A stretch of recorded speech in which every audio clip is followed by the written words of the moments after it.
Hi friends, welcome to Shetty creation channel.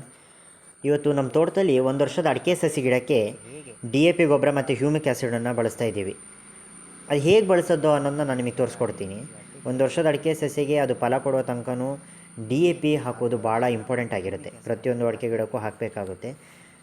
ನೋಡಿ, ಒಂದು ವರ್ಷದ ಅಡಿಕೆ ಸಸಿ ಹೀಗಿದೆ, ಈ ಥರ ಬಂದಿದೆ, ಚೆನ್ನಾಗೇ ಬಂದಿದೆ, ಬಲಿಷ್ಠವಾಗಿ ಪೋಷಕಾಂಶಗಳಿಂದ ಕೂಡಿದೆ. ಇಷ್ಟು ವರ್ಷ ಇಲ್ಲಿವರೆಗೆ ನಾವು ಏನು ಮಾಡ್ತಿದ್ವಿ ಅಂದರೆ, ಯಾವುದೇ ಥರ ಮಣ್ಣು ತೆಗೆದು ಬುಡಕ್ಕೆ ನಾವು ಡೈರೆಕ್ಟಾಗಿ ಕೊಡ್ತಿದ್ದಿಲ್ಲ ಗೊಬ್ಬರನ. ಹೇಗೆ ಅಂದರೆ, ಒಂದು ಗಿಡಕ್ಕೆ 1 ಲೀಟ್ರ್ ನೀರಿಗೆ ತಕ್ಕಂಗೆ ಕೊಡ್ತಿದ್ವಿ. DAP ಅಂದರೆ ಒಂದು 100 ಗಿಡಕ್ಕೆ ಅಂದಾಜವಾಗಿ ಒಂದು 100 ಗಿಡಕ್ಕೆ 100 ಲೀಟ್ರ್ ನೀರು ಹಾಕಿ ಅದಕ್ಕೆ ಒಂದು ಗಿಡಕ್ಕೆ 100 ಗ್ರಾಮಷ್ಟು DAPನ ಹಾಕಿ ಕೊಡ್ತಾಯಿದ್ವಿ. ಅಂದರೆ 100 ಗಿಡಕ್ಕೆ 10 ಕೆ ಜಿ ಆಗುವಷ್ಟು DAPನ ಒಂದು ಡ್ರಮ್ನಲ್ಲಿ 100 ಲೀಟ್ರ್ ನೀರು ಹಿಡಿಯೋಷ್ಟು ತುಂಬಿಸಿ ಅದಕ್ಕೆ DAPಯನ್ನು ಹಾಕಿ ಮಿಕ್ಸ್ ಮಾಡಿ, ಅದ್ರ ಜೊತೆಗೆ ಹಸುವಿನ ಸಗಣಿನೂ ಹಾಕಿ ಮಿಕ್ಸ್ ಮಾಡ್ತಿದ್ವಿ. ಮತ್ತು ಸ್ವಲ್ಪ ಹ್ಯೂಮಿಕ್ ಆ್ಯಸಿಡನ್ನು ಹಾಕಿ ಮಿಕ್ಸ್ ಮಾಡಿ ಒಂದಿನ ನಂತರ ಅದು ಫುಲ್ ಕರೆದ್ರ ಮೇಲೆ 1 ಲೀಟ್ರಂತೆ ಒಂದೊಂದು ಗಿಡಕ್ಕೆ ಕೊಟ್ಟು ಇದಕ್ಕೆ ಹಾಕ್ತಾ ಬಂದಿದ್ವಿ. ಪ್ರತಿಯೊಂದು ಗಿಡಕ್ಕೂ 1 ಲೀಟ್ರ್ ಅಂತೆ 1 ತಿಂಗಳಿಗೆ ಕೊಡ್ತಾ ಬಂದಿದ್ವಿ. ಅಂದರೆ ಇವತ್ತು 1ನೇ ತಾರೀಕಿಗೆ ಕೊಟ್ಟಿವಿ ಅಂದರೆ ನೆಕ್ಸ್ಟ್ ಮಂತ್ 1ನೇ ತಾರೀಕಿಗೆ ಕೊಟ್ಟು ಒಂದು ಡೇಟನ್ನು, ಪರ್ಟಿಕ್ಯುಲರ್ ಡೇಟಿಗೆ ಅದನ್ನು ಹಂತವಾಗಿ ಕೊಡ್ತಾ ಬಂದೀವಿ. ಹಾಗಾಗಿ ನೋಡಿ, ಇದು 1 ವರ್ಷದ ಗಿಡ, ಇದು ಎಷ್ಟು ಚೆನ್ನಾಗಿ ಬಂದಿದೆ, ಎಷ್ಟು ಚೆನ್ನಾಗಿ ಬಂದಿದೆ. ಈಗ ನಾವು ಹೇಗೆ ಈ ಗಿಡಕ್ಕೆ ಬುಡ ತೆಗೆದು ಕೊಡಬೇಕು ಅಂತ ನಾನು ನಿಮಗೆ ತೋರಿಸ್ಕೊಡ್ತೀವಿ. ನೋಡ್ತಾ ಇರಿ. ಡೈರೆಕ್ಟ್ ಈಗ ಮಾನ್ಸೂನ್ ಸೀಸನ್ ಆಗಿರೋದ್ರಿಂದ ಹೇಗೆ ಕೊಡ್ಬೋದು ಅಂತ ನಾನು ಹೇಳ್ತಿದ್ದೀನಿ. ಮೊದಲು ಈ ಗಿಡನ ಸುತ್ತ ಚೆನ್ನಾಗಿ ಬಿಡಿಸ್ಕೊಬೇಕಾಗುತ್ತೆ. ನೋಡಿ, ಇಲ್ಲಿ ತೆಗಿತಿರೋ ಹಾಗೆ ಸುತ್ತ ಅದು ಒಂದು ಲೇಯರು, ಆ ಮಣ್ಣಿನ ಲೇಯರು ನಿಧಾನ, ಒಂದೇ ಲೇಯರ್ ಸಾಕು, ಜಾಸ್ತಿ ಏನು ಬೇಡ. ಇದು ಸಸಿ ಗಿಡ ಆಗಿರೋದ್ರಿಂದ ಬೇರೆಲ್ಲ ಮೇಲೆ ಇರುತ್ತೆ, ತೀರಾ ಆಳದಲ್ಲಿ ಏನು ಹೋಗಿರೋದಿಲ್ಲ ಈ ಸಸಿ ಗಿಡ ಆಗಿರೋದ್ರಿಂದ. ಹಾಗಾಗಿ ಒಂದು ಲೇಯರ್ ನಿಧಾನವಾಗಿ ಆ ಮಣ್ಣಿನ ಪದರವನ್ನು ಸ್ವಲ್ಪ ಲೈಟಾಗಿ ಬಿಡಿಸ್ಕೊಬೇಕಾಗುತ್ತೆ.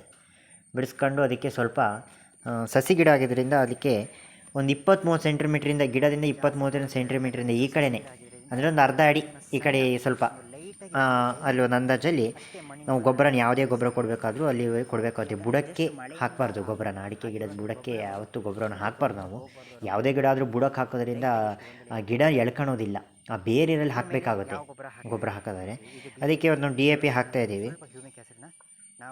DAP ಒಂದು ಗಿಡಕ್ಕೆ ಒಂದು ಸಸಿ ಆದರೆ ಒಂದು 20-50, ಒಂದು 100 ಗ್ರಾಮು ಕೊಡ್ಬೋದು. 100 ಗ್ರಾಮು ಗೊಬ್ಬರವನ್ನು ಕೊಡಬೇಕು. ಅದರಲ್ಲಿ DAPಯಲ್ಲಿ ಏನಿರುತ್ತೆ ಅಂದರೆ ನೈಟ್ರೋಜನ್ 18% ಇರುತ್ತೆ, ಫಾಸ್ಫರಸ್ ಒಂದು 46% ಇರುತ್ತೆ. ನೋಡಿ, ಇದು DAP.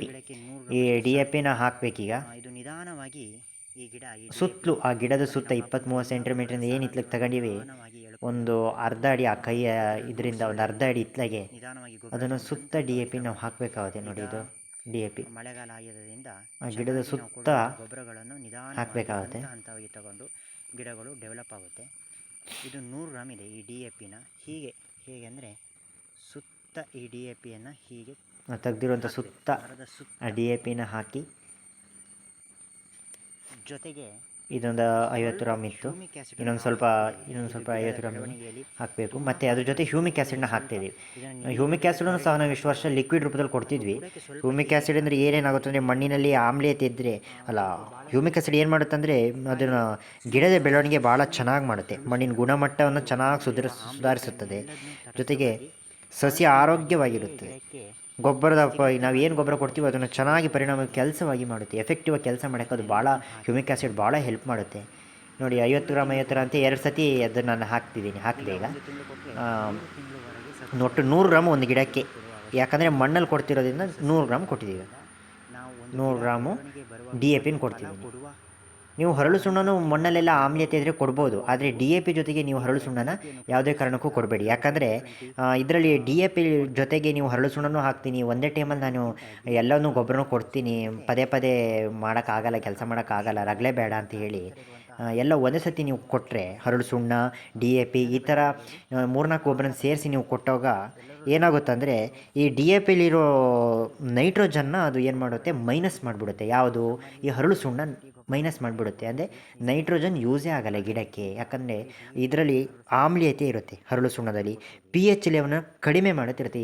ಅಂದರೆ ಆಮ್ಲೀಯತೆ ಅಂದರೆ ಮಣ್ಣಲ್ಲಿರುವಂಥ ಹುಳಿ ಅಂಶವನ್ನು ಏನು ಮಾಡುತ್ತೆ, ಗಿಡಕ್ಕೆ ತೊಂದರೆ ಆಗುವ ಒಂಥರ ಹುಳಿ ಅಂಶ ಇದ್ದಿದ್ದು ಏನು ಮಾಡುತ್ತೆ, ಈ ಹರಳು ಸುಣ್ಣ ಹಾಕೋದ್ರಿಂದ ಕಡಿಮೆ ಮಾಡುತ್ತೆ.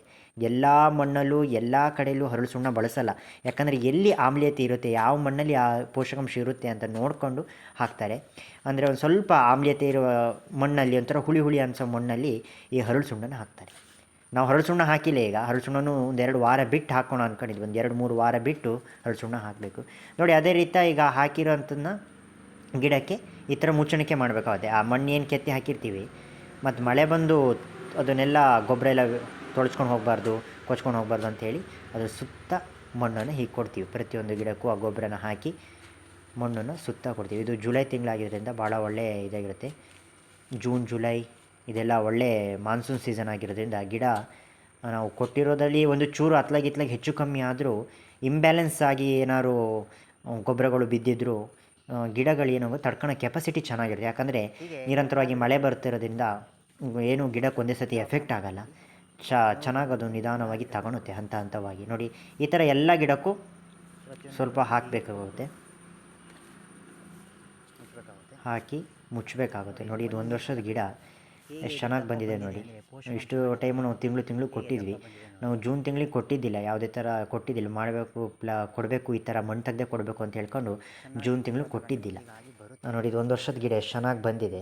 ನೆಟ್ಟಿರುವಂಥ ಗಿಡ ಇದು 4-5 ಅಡಿ ಮೇಲೆ ಬಂದಿದೆ. ಇದು 5 ಅಡಿ ಮೇಲೆ ಬಂದಿದೆ ಸುಳಿ ಎಲ್ಲ ಗಿಡ. ನೋಡಿ, ಚೆನ್ನಾಗಿ ಬಂದಿದೆ, ಪರವಾಗಿಲ್ಲ. ಇದು 1 ವರ್ಷದ ಗಿಡ ಈ ಮಟ್ಟಕ್ಕೆ ಬಂದಿದೆ. ನೆಟ್ಟು 1 ವರ್ಷ ಆಗಿದೆ, ಈ ಭೂಮಿಗೆ ಹಾಕಿ 1 ವರ್ಷ ಆಗಿದೆ. ನೋಡಿ, ಮಣ್ಣಿಗೆ ಹಾಕಿದ ಮೇಲೆ ಬುಡ ಎಷ್ಟು ಚೆನ್ನಾಗಿದೆ. 2 ವರ್ಷ ಆದ ನಂತರ ಸ್ವಲ್ಪ ಕೆಮ್ಮಣ್ಣು ಕೊಟ್ಟರು ನೀವು ನೋಡಿ, ಎಷ್ಟು ಚೆನ್ನಾಗಿ ಬಂದಿದೆ. ಬುಡ ಎಲ್ಲ ದಪ್ಪ ಇದೆ ಗಿಡ ಎಲ್ಲ ಕೊಟ್ಟು ಈ ಥರ ಮುಚ್ಚಣಿಗೆ ನೀವು ಅದ್ರ ಜೊತೆಗೆ ಹಟ್ಟಿ ಗೊಬ್ಬರನೂ ಹಾಕಬೇಕಾಗುತ್ತೆ ಸ್ವಲ್ಪ. ಅಂದರೆ ಒಂದು 10-15 kg ಒಂದು ಸಸಿಗಾದರೆ, ಒಂದು 10-15 kg ಆಗೋಷ್ಟು ಒಂದು ಸಸಿ ಗಿಡಕ್ಕೆ ಹಟ್ಟಿ ಗೊಬ್ಬರ, ಅಂದರೆ ಸಾವಯವ ಈ ದನದ ಗೊಬ್ಬರ, ಈ ದನ ಸಗಣಿಯ ಗೊಬ್ಬರ ಇರುತ್ತಲ್ಲ, ಆ ಗೊಬ್ಬರನ ಹಾಕಿದ್ರೆ ಭಾಳ ಒಳ್ಳೆ. ಅದರಲ್ಲಿ ನೈಟ್ರೋಜನ್ನು, ಫಾಸ್ಫರಸ್ಸು, ಈ ಕೆಮಿಕಲ್ ಏನು ಕೊಡ್ತೀವಿ ನಾವು ಅದೇ ಥರದಲ್ಲಿ ಅಂಶ ಇರುತ್ತೆ. ಆದರೆ ಏನು ಮಾಡ್ತೀವಿ ಕೆಲವರು ಏನು ಮಾಡ್ತಾರೆ, ನಾವು ಸಾವಯವದಲ್ಲೇ ಬೆಳೆಸ್ತೀವಿ ಅಂತ ಹೋಗ್ತಾರೆ. ಆದರೆ ಏನಾಗುತ್ತೆ ಅಂದರೆ, ಕೆಮಿಕಲಲ್ಲಿ ಏನಿರುತ್ತೆ ಅದ್ರ ಪರ್ಟಿಕ್ಯುಲರಾಗಿ ಇಂತಿಷ್ಟು ಅಂತ ಹೇಳ್ಕೊಂಡು ಕೆಮಿಕಲಿ ಅದನ್ನು ಕ್ರಿಯೇಟ್ ಮಾಡಿಟ್ಟಿರ್ತಾರೆ. ಕೆಮಿಕಲ್ ಆಗಿ ಕಾಂಪೋಸ್ಟ್ನ ಫರ್ಟಿಲೈಸರ್ನ ಏನು ಮಾಡಿರ್ತಾರೆ, ಕ್ರಿಯೇಟ್ ಮಾಡಿ ಇಟ್ಟಿರ್ತಾರೆ. ಈ ಸಾವಯವದಲ್ಲಿ ಅವೆಲ್ಲ ನಮಗೆ ಗೊತ್ತಿರಲ್ಲ, ಎಲ್ಲ ಮಿಕ್ಸ್ ಆಗಿರುತ್ತೆ, ಅಲ್ಪ ಸ್ವಲ್ಪ ಸಿಗುತ್ತೆ, ಜಾಸ್ತಿ ಸಿಗಲ್ಲ. ಆದರೆ ಅದ್ರ ಜೊತೆಗೆ ಇದನ್ನು ಹಾಕೋದು ಭಾಳ ಒಳ್ಳೆಯದು. ಗಿಡಕ್ಕೂ ಸಾವಯವನೂ ಸಿಕ್ತಂಗಾಗುತ್ತೆ, ಇಲ್ಲ ಕೆಮಿಕಲು ಸಿಕ್ತಂಗಾಗುತ್ತೆ. ಕೆಮಿಕಲಿ ಈಕ್ವಲ್ ಆಗಿ ಅಂತ ಡಿಸ್ಟ್ರಿಬ್ಯೂಷನ್ ಮಾಡಿರ್ತಾರೆ. ಹಾಗಾಗಿ ಈ ರೀತಿ ಕೊಟ್ಟರೆ ಭಾಳ ಒಳ್ಳೆಯದು ಅಂತ ಹೇಳ್ಕೊಂಡು ನೋಡಿ, ಈ ಥರ ಮುಚ್ಚಬೇಕಾಗುತ್ತೆ ಗಿಡನ. ಚೆನ್ನಾಗಿ ಗೊಬ್ಬರ ಎಲ್ಲ ಹಾಕಿ ಬುಡನ ಕ್ಲೀನಾಗಿ ಮುಚ್ಚಬೇಕು. ಮಳೆ ಬಂದರೆ ಒಳಗಿರುವಂಥ ಗೊಬ್ಬರ ಯಾವುದೇ ಕಾರಣಕ್ಕೂ